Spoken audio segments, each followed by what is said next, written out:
This is 2 Chronicles, 7th chapter, 14th and the 15th verse.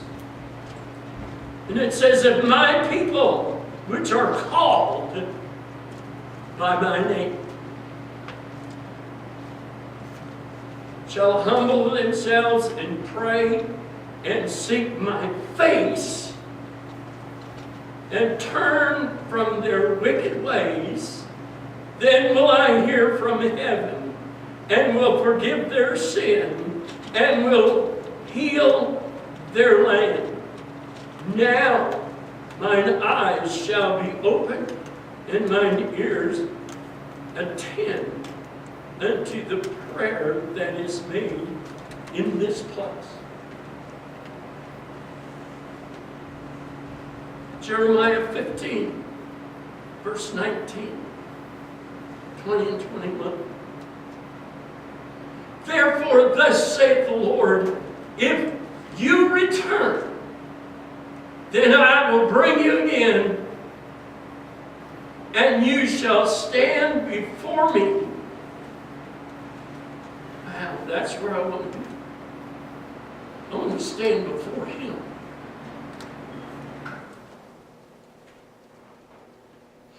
And if thou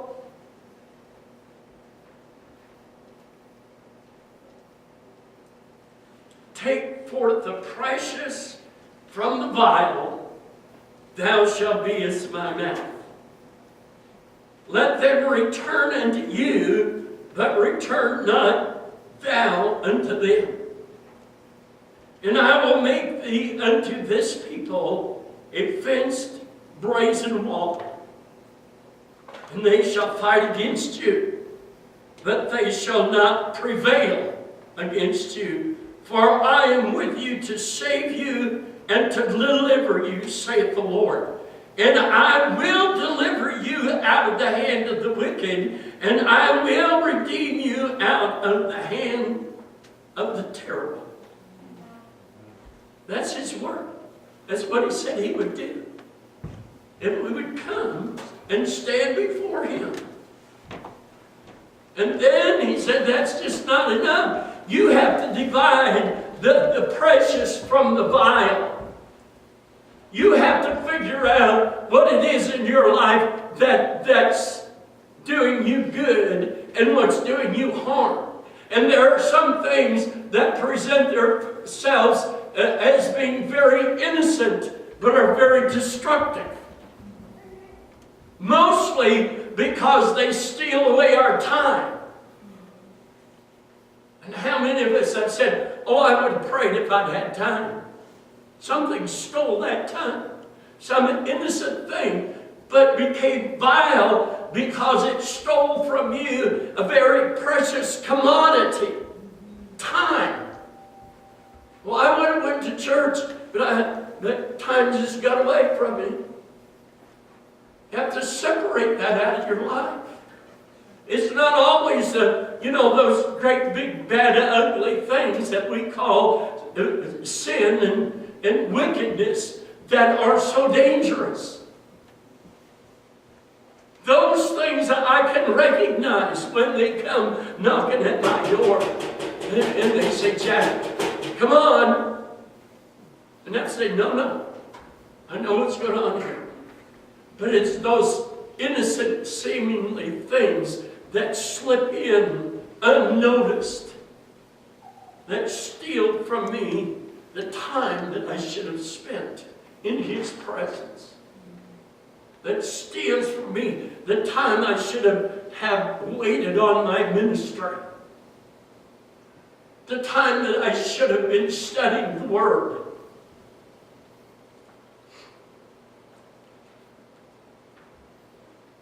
Romans, the 12th chapter.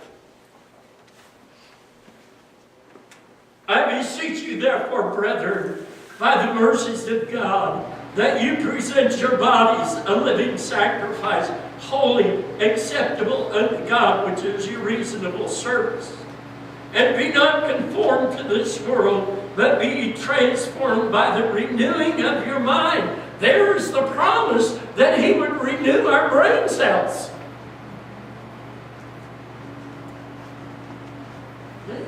And you might say, well, that's not what it says. Yes, it does. It says, be transformed by the renewing of your mind, that you may prove what is that good and acceptable and perfect will of God. For I say, through the grace given unto me, to every man that is among you, not to think of himself more highly than he ought to think, but to think soberly, according as God has dealt to every man the measure of faith. For as we have many members in one body, so what I'm trying to tell you, you're a member of that body. And all members have not the same office. We're not all going to be called to be pastors. We're not all going to be called to be evangelists. Some of us are. So we being many are one body in Christ, and every one members of one another, having then gifts differing according to the grace that is given to us, whether prophecy, let us prophesy according to the portion of faith, or ministry, let us wait on our ministry, or he that teaches on teaching, or he that exhorteth on exhortation. He that giveth, let him do it with simplicity. He that ruleth with diligence. He that showeth mercy with cheerfulness. Let love be without dissimulation. Abhor that which is evil, and cleave to that which is good. Be kindly affectionate one to another with brotherly love, in honor preferring one another, not slothful in business. Ooh. You got a business you run or attend to? Don't be slothful with it. Make it an honorable business, one that honors God. Fervent in spirit, serving the Lord, rejoicing in hope, patient in tribulation, continuing instant in prayer, distributing to the necessity of the saints, and given to hospitality. Bless them which persecute you. Bless and curse not. Sew my mouth up.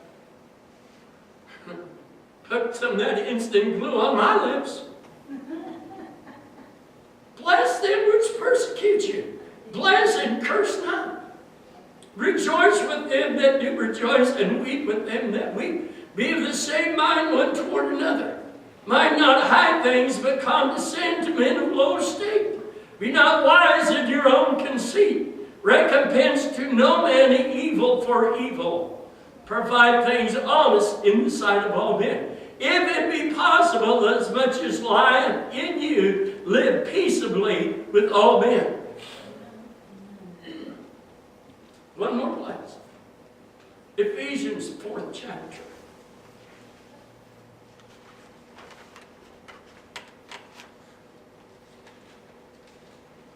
Verse 22. That you put off concerning the former conversation the old man, which is corrupt according to the deceitful lusts, and be renewed in the spirit of your mind. Again, it tells us that our minds, our brains, that's where your mind is. It comes out of your brain. Your mind isn't your heart. That's a different place. But your mind is where your brain goes into gear, hopefully before your mouth does. And that you put on the new man, after God is created in righteousness and true holiness. Wherefore, putting away lying, speak every man truth with his neighbor, for we are members one of another. I'm not complete without you. And you ain't complete without me. So don't cut me off. Now, I won't cut you off. But we have choices to make. And if people choose to leave, there's nothing we can do about it. We can't go tackle them and